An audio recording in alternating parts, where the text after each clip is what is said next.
So if you guys have noticed, the ships that we've seen up until now, they're all painted half red. So the bottom half is red.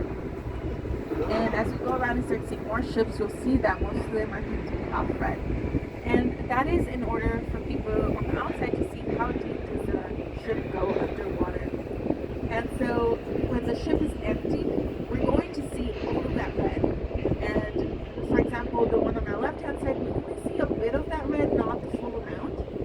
That means it's kind of full. It's still full. It's still underwater.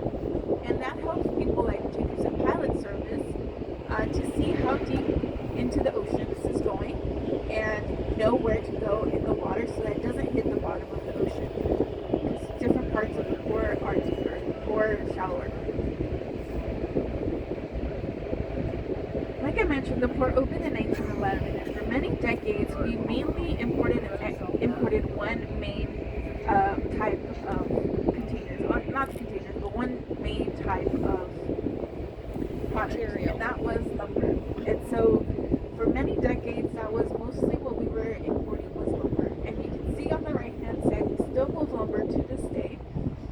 But why it was so popular back in the 1910s, 20s, and 30s was because that was when Southern California really started to expand.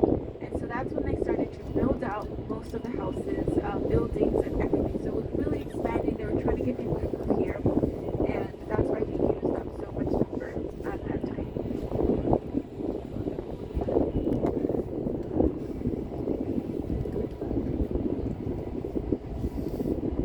So when we do harbor tours for students and younger students, we like to do a fun trivia question, which is the furthest place the Port of Long Beach has exported something to. You know, the answers like Alaska or India or somewhere really far, and we answer with outer space. Outer space is the furthest place we have exported items to. And if you can see in front of us, the building says Sea Launch. They are no longer here, but they used to ship out satellites into outer space, to the orbit.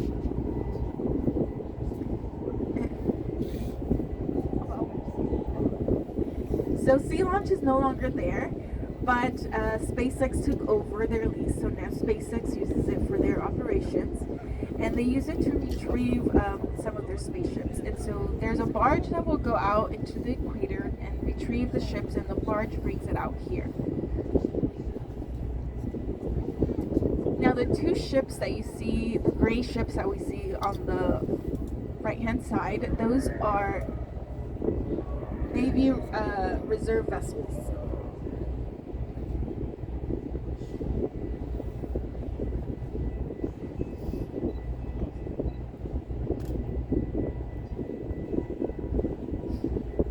So the Ready Reserve vessels are part of the U.S. Maritime Administration Ready Reserve Force, and so we see the two vessels here. It's Cape Isabel and Cape Inscription. So it's been used in the Desert Storm and conflicts in Afghanistan and Iraq, and it's used to transport Army and Marine equipment as well as supplies to forces around the world.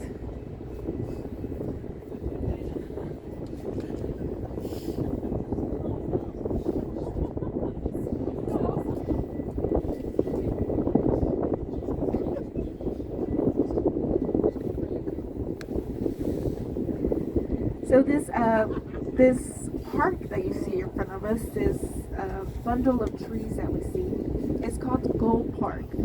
And this was a project from our environmental division a while back where they recycled these trees from the former Navy property, and they installed them here with the goal of bringing back the native birds that used to call to this area but left due to poor operations.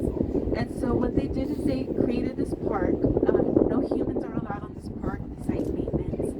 They have speakers throughout the park that plays the call of the bird. They also place food around there to create this environment for the birds.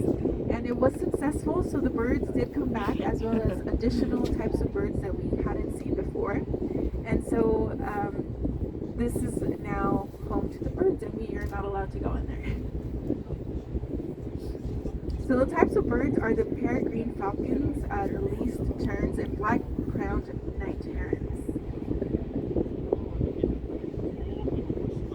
This is also also our air monitoring station. So if you see that machine on the corner here with the green, that's our air monitoring station, and it tracks the quality of our air here.